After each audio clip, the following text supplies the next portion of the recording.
बिस्मिल्लाहिर्रहमानिर्रहीम। अस्सलाम वालेकुम। आज मैं बनाऊंगा आपके साथ जो है सूजी बेसन की शाही टुकड़ी, सूजी बेसन की बर्फ़ी कह लें। बहुत ही उम्दा किस्म की बनेगी, मज़ेदार बनेगी, खस्ता और नरम बनेगी, मुंह में जाते ही घुल जाएगी और हर कोई खाएगा और इंशाल्लाह याद ही करेगा और बार बार आपसे फरमाइश करेगा। इसको बनाने के लिए हमें ये चीज़ें चाहिए। इसमें जो एक प्याली बेसन की है, एक प्याली सूजी की है, चीनी की एक प्याली है, मेजरमेंट सेम है, थोड़े से ड्राई नट्स हैं और ये ऑयल है, कोकोनट पाउडर है, नीडो पाउडर है। चलिए तो सबसे पहले सूजी को हम ऑयल में डाल देते हैं। इसको थोड़ा सा फ्राई करेंगे, ज़्यादा नहीं जलाना आपने। और इसके साथ ही जो हम बेसन को भी ऐड कर देंगे। बेसन ऐड करने के बाद दोनों चीज़ों को जो है ना अच्छे तरीके से आपने भूनना है, इनका कच्चापन दूर करना है। मेजरमेंट का ख्याल रखना है, जिस प्याली से आपने सूजी डालनी है उसी से आपने जो है वो बेसन डालना है। ले जी, इसको बनाते हुए इस तरह से ये जो है ऑयल इसने जज़ब कर लिया था और अब थोड़ा सा ऑयल ये सूजी बेसन छोड़ेगी और हमारी जो से फ्राई हो रही है, लिक्विड शेप में आ रही है ये सूजी और बेसन दोनों चीज़ें। इसी तरह आपने हिलाते रहना है और उसको पकाते रहना है, ख्याल रहे कि नीचे ना लगे। अभी इसमें ड्राई नट्स जो है बादाम, काजू और अखरोट थे, थोड़े से मैंने काट के रखे थे रफली, वो इसमें डाल देते हैं। ठीक है, और इनको भी अच्छे तरीके से इसमें हिला देंगे। बहुत ही आला किस्म की आप घर में खुद ही जो है स्वीट्स बना सकते हैं कम खर्च में, और झटपट बनने वाली है, हर बंदा खा सकता है। कोई इसमें केमिकल है, कोई चीज़ नहीं होगी, सिर्फ ये चंद चीज़ें हैं। चलिए तो अभी नीडो पाउडर डालते हैं। नीडो पाउडर डालने का मकसद ये है कि नीडो पाउडर से आपका दानादार बनेगा और जब आप एक भी बाइट लेंगे, मुंह में एक भी डली डालेंगे तो आपको फील होगा वो चीज़ खा रहे हैं आप।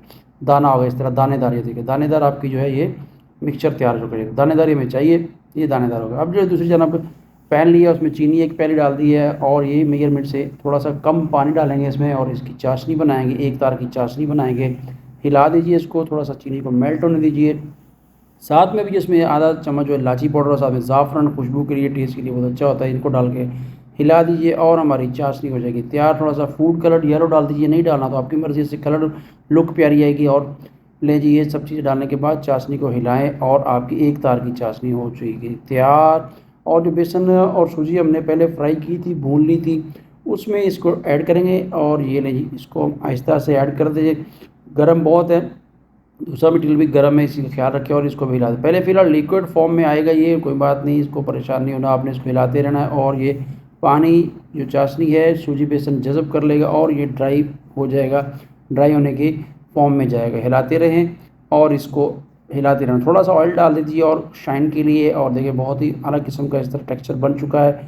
अभी इसको और हमने गाढ़ा करना है, थोड़ा सा ड्राई करना है और फिर इसको हम जो है ये ट्रे में बर्तन में डालेंगे। नहीं जी, इस तरह गाढ़ा हो चुका है, ड्राई हो चुका है, जिससे पेंदा छोड़ना शुरू कर दिया आपके बेसन और सूजी ने, और आपकी बर्फ़ी बिल्कुल तैयार हो। देखिए खोए जैसी लग रही है, बिल्कुल इस तरह इसका टेस्ट होगा, मज़ेदार किस्म का होगा। ले जी, एक प्लेट ले लें, उसके नीचे ऑयल लगा दें, घी लगा दें, थोड़ा सा कोई भी चीज़ ले लें, ट्रे, प्लेट या कोई बर्तन किसमें आप डालना चाहते हैं, और लें जी अपना सारा मटेरियल डाल दिया और चम्मच की मदद से इसको फैला दें प्लेट के अंदर और ठंडा होने दें। ले अच्छे तरीके से इसको फैला दीजिए, चारों तरफ जो है हर साइड एक जैसा बैलेंस होना चाहिए। और इसके ऊपर ड्राई नट्स जो मैंने थोड़े रखे थे वो उसके ऊपर गार्निश कर दीजिए। खाते हुए आपके मुंह में आएंगे तो बहुत ही मज़ा लगेगा, आपको खाने में अच्छा लगेगा। लीजिए अब इसको थोड़ा सा टैप टैप कर देते हैं, ड्राई फ्रूट के इसके अंदर जो है वो जज़ब हो जाना चाहिए। लेके देखे कितनी शाइनी आ रही है, जो ऑयल घी डाला था। और ये इसको हल्का सा करने के बाद हम 2 से 3 घंटे आप रूम टेम्परेचर पर रखें और फिर इसकी करेंगे कटिंग, और आपकी सूजी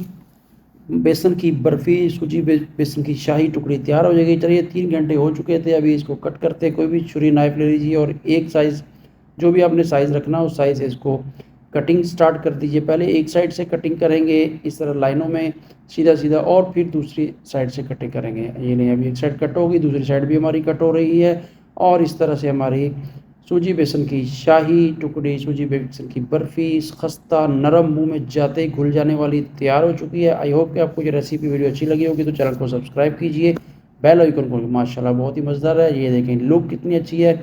इसी तरह से आप इसको हफ़्ता 10 दिन जो है स्टोर भी कर सकते हैं नॉर्मल टेम्परेचर के ऊपर, कुछ भी नहीं होगा। दुआ में याद रखिए। ऐसी रेसिपी देखने के लिए कुक विद इमरान को फॉलो कीजिए। आज मिलते हैं एक और नई रेसिपी के साथ। अल्लाह हाफ़िज़।